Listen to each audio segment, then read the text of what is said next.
අවුරුදු 16 17 පැටව වැච්චෝ ගවොත් දෙකට කැඩෙනවා. අර බයිසිකල් ගත්තාම ඉමක් කොනක් නැතුව යන ළමයි ඉන්නවද මේ පැතිවල? ඉන්නවලු. මං දැකලා තියෙනවා සමහර ළමයි යන්නේ පව්. හෙල්මට් එක දැම්මම කුකුලට තොප්පිය දැම්මා වගේ. ඔළුවට වඩා හෙල්මට් එක ලොකුයි. එහෙම තියෙනව නේද අර? දිගට. මේ බයිසිකල් පව් ඉතින් ඒ දරුවෝ. ඒ දරුවෝ මේ තැන්වල ඉන්නවනම් දැන් ඔය මං කියනවට සාක්කුවටත් දාන්න. ඔය ලයිට් එකක් හරි තියෙනවා සාක්කුවේ. ඒ උංග සාක්කුවල තුන්කල බලු. හුණු පැගන්න. ඔය බෙති. බොහොම ඉක්මනට මේවට හුරු කරන සමාජය.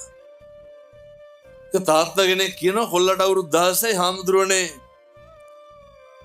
ළමයා ටිකක් මුරණ්ඩුයිලු. මං ඇහුවා දැන් ඔය ඇත්ත මොකද කරන්නේ මුරණ්ඩුකමට? මං ටිකක් තදට ඉන්න පටන් ගත්තලු එතන ඉඳන්.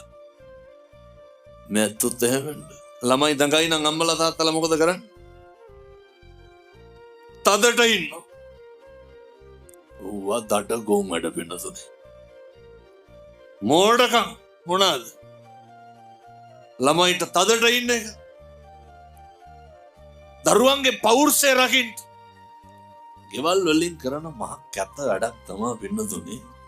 දරුවන්ගේ පෞරුෂය කොන්ද කඩනවා ගෙදරි. කොල්ලෙකුට තියෙන්න ඕන හොඳ ආත්ම අභිමානය. ඒක බුදිය ගත්තට පස්සේ දොරට කන තියාගෙන ඉන්න බෑ මොකද කරන්නේ කියලා අහන්න. අම්මලාගේ තාත්තලාගේ වැඩ. කවද්ද කොල්ලට අන්තිමට බත් කටක් කැව්වේ? කවද්ද ළමයාගේ ඔළුව අත ගෑවේ? එතකොට කියනවා මේ එහෙම බුරුලට ඉඳලා බෑලු. වෙන්න මොකද වෙන්නේ? ළමයි බුදුහාමුදුරු උගන්වන්නේ මොකද්ද? එකට එක කරන එක නවත්තන්න. ගෙවල් වල ප්‍රශ්න ගොඩක් අඩුයි කට වහගෙන එක ඉන්නවනම්. එකක් කිව්වොත් අනිත් පැත්තෙන් 60ක් විතර කියන්නේ නැද්ද අපේ ගෙවල් වල? කොහෙද සමතය? කොහෙද මෛත්‍රිය? එකට එක කියන එක නවත්තන්න පුරුදු වෙන්න. එකට එක කරන එක නවත්තන්න.